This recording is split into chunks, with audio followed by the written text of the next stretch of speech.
शहर का पुराना रेलवे स्टेशन कभी नहीं सोता था। आधी रात के बाद भी ट्रेनें फुफकारती रहती थीं, पहिए चीखते थे और धुएं से भरी हवा में घोषणाएं गूंजती रहती थीं। परछाइयों के बीच एक भिखारी रहता था। राघव एक ऐसा आदमी जिस पर लोगों का ध्यान ही नहीं जाता था। वह खंभा नंबर 9 के पास सोता था। उसके पास एक फटा हुआ कंबल और जंग लगे टिन के कटोरे के अलावा कुछ नहीं था, जो उसमें सिक्का गिरते ही बज उठता था। हर दिन वह आते जाते यात्रियों से भीख मांगता था। थके हुए चेहरे, भागते हुए पैर, भारी ब्रीफकेस। कुछ लोग उसे अनदेखा कर देते थे, कुछ बिना देखे सिक्का उछाल देते थे। जिंदगी चलती रही, खाली, यांत्रिक, जब तक कि एक ठंडी सुबह ने सब कुछ बदल नहीं दिया। उस दिन गहरे रंग के सूट में एक लंबा आदमी 6 से 45 वाली ट्रेन से उतरा। उसकी आंखें तेज थीं, उसके जूते बेदाग थे और उसका चेहरा समझ से परे था। राघव हाथ बढ़ाकर उसकी ओर दौड़ा। साहब, प्लीज कुछ खाने को, उसने पूछा। वह आदमी रुक गया। उसकी आवाज शांत थी, लेकिन उसमें एक अजीब सी ताकत थी।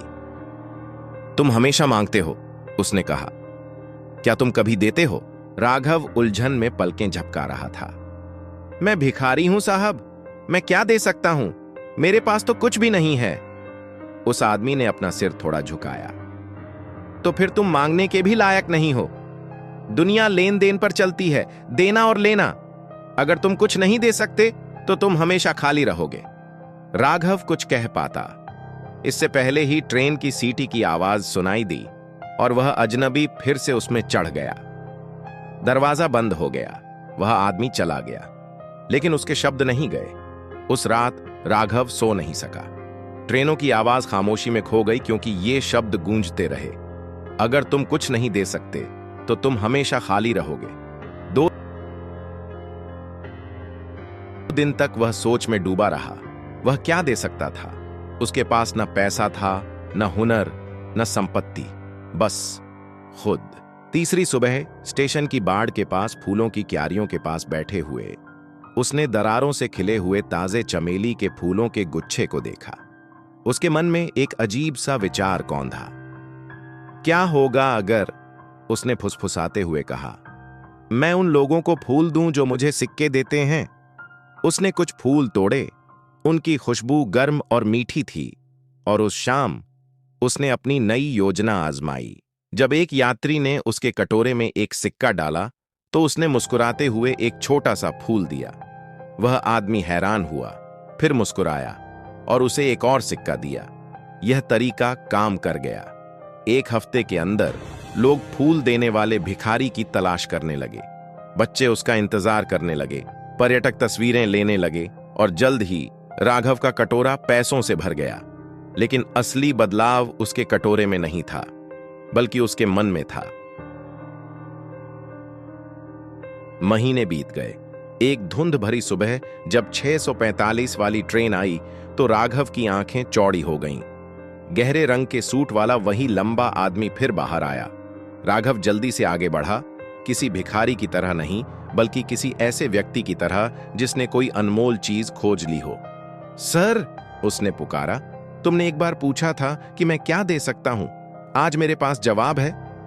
1 हफ्ते के अंदर लोग फूल देने वाले भिखारी की तलाश करने लगे। उस आदमी ने फूल लिए, मंद मंद मुस्कुराया और कहा, तुमने व्यापार का नियम सीख लिया है। अब तुम भिखारी नहीं रहे, तुम एक व्यापारी हो। लेकिन असली बदलाव उसके कटोरे में नहीं था। लंबा आदमी अवाक सा देखता रहा। राघव ने आगे कहा। दूसरा मुस्कुराया और बोला, मैं राघव था, फूल देने वाला भिखारी। उस रात राघव भी गायब हो गया। यह तरीका काम कर गया। उसने उस आदमी को चमेली का एक छोटा सा गुलदस्ता दिया, जो लाल धागे से बड़े करीने से बंधा था। गहरे रंग के सूट वाला वही लंबा आदमी फिर बाहर आया। देखो, तुमने मुझे उस दिन सिर्फ सलाह नहीं दी थी, तुमने मुझे पहचान दी थी। बच्चे उसका इंतजार करने लगे, पर्यटक तस्वीरें लेने लगे और जल्द ही राघव का कटोरा पैसों से भर गया। उसने उस आदमी को चमेली का एक छोटा सा गुलदस्ता दिया, जो लाल धागे से बड़े करीने से बंधा था। तुम्हारी सलाह के बदले में, उसने धीरे से कहा, इन्हें स्वीकार करो। उस आदमी ने फूल लिए, मंद मंद मुस्कुराया और कहा, तुमने व्यापार का नियम सीख लिया है। अब तुम भिखारी नहीं रहे, तुम एक व्यापारी हो। फिर सीटी बजी और वह आदमी पहले की तरह रहस्यमय तरीके से ट्रेन में गायब हो गया। उस रात राघव भी गायब हो गया। 6 महीने बाद 2 व्यापारी एक ही प्लेटफॉर्म पर मिले। उनमें से एक सूट पहने लंबा आदमी था। जैसे ही उन्होंने हाथ मिलाया, दूसरा आदमी हंसा। सर, आपको शायद मैं याद ना हो, लेकिन कभी मैं इसी प्लेटफॉर्म पर रहता था। लंबे आदमी ने भौहें चढ़ाईं। असंभव, तुम? दूसरा मुस्कुराया और बोला, मैं राघव था, फूल देने वाला भिखारी। लंबा आदमी अवाक सा देखता रहा। राघव ने आगे कहा, तुम्हारे जाने के बाद मैंने फूलों की अच्छी बिक्री शुरू कर दी। लोगों को वे बहुत पसंद आए। फिर मैंने दूसरों को काम पर रखा, शहर भर में स्टॉल खोले।